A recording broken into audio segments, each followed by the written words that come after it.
दोस्तों, आज मैं आपको एक बाप और बेटे की ऐसी कहानी सुनाऊंगा जिसे सुनकर आपकी आंखों में पानी आ जाएगा।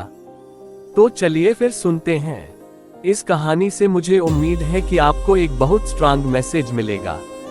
मनोहर जी जल्दी जल्दी बिस्तर पर छूट गई पेशाब को साफ करने में लगे थे ताकि बहू बेटा ना देख ले। कल ही तो बहू काजल ने नई चादर बिछाई थी और बेटे रवि को सुनाया था कि अगर पापा जी ने फिर से चादर खराब की तो वह नहीं साफ करेगी, भले ही घर छोड़ना पड़े। मनोहर जी को किडनी की समस्या के चलते ऐसा कभी कभी हो जाता है। बेचारे मनोहर जी को अफसोस भी बहुत होता था। जल्दी से चादर हटाकर मनोहर जी बाथरूम में उसे धोने लगे, ये सोचकर कि बहू आज बेटे के साथ अपने भाई की शादी के कपड़े लेने गई है तो देर से लौटेगी। भूख भी लग रही थी पर मन का डर उनके हाथों को तेजी से काम करने को कह रहा था। चादर भीगने के बाद उठाए नहीं जा रही थी और उनकी सांसें फूलने लगी। तभी उन्होंने सामने अचानक बेटे बहू को खड़ा पाया। वे बस इतना बोले, बहू अब नहीं होगा, मैंने साफ कर दी है। बेटे रवि ने अपने पिता को सहारा देकर कुर्सी पर बैठाया। बहू ने नाराजगी से कहा, देख लो, फिर तुम्हारे पिता ने बिस्तर खराब कर दिया।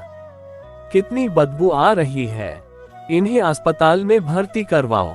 रवि ने बहू को शांत करते हुए कहा, तुम अपने मायके जा सकती हो।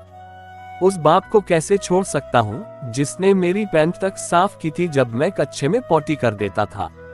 उस बाप का पेशाब नहीं साफ होगा जिसकी यूनिफॉर्म पर मैंने उस दिन टॉयलेट कर दी थी जब पिताजी अपने सम्मान समारोह में जा रहे थे। रवि ने अपने पिता को संभालते हुए कहा, चलिए पापा, आप कितने गीले हो गए हैं, ठंड लग जाएगी, आपके लिए चाय बनाता हूँ। बेटे ने दीवान से नई चादर निकालकर बिस्तर पर बिछाए, मनोहर जी को बैठाया, उनके कपड़े बदले और अपने हाथों से चाय पिलाने लगा।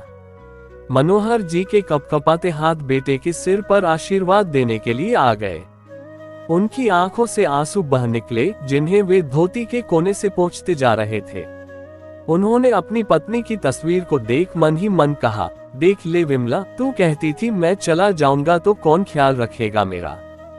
हमारा रवि देख कैसे तेरे बुढ़ू की सेवा कर रहा है। दरवाजे पर खड़ी बहू काजल भी पश्चाताप के आंसू बहा रही थी। इस घटना ने उसे एहसास दिलाया कि परिवार का हर सदस्य, चाहे कितना भी कमजोर क्यों ना हो, अपने स्नेह और सम्मान के हकदार होते हैं। हमें पानी देकर खुद पसीने से नहाते हैं, हमारी मुस्कान देखकर अपना हर दर्द भूल जाते हैं।